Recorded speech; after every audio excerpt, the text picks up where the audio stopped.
একটা কথা, 15টা বছর ধরে যেখানে গেছি খালি শুনছি জামাত বিএনপি, মুতলে জামাত বিএনপি, আগলে জামাত বিএনপি, কিন্তু কিছু হইলে জামাত বিএনপি। এই যে জামাত বিএনপি একটা শো রাজ্যে 15 বছর ধরে উঠাইছিল, যা করে যা দোষ তো সব জামাত বিএনপি।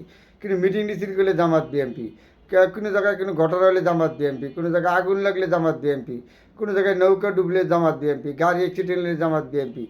একটা সুর ছিল স্বেচ্ছাচারের মুখে। 15 বছর ধরে জামাত বিএনপি ছাড়া আর কিছু না।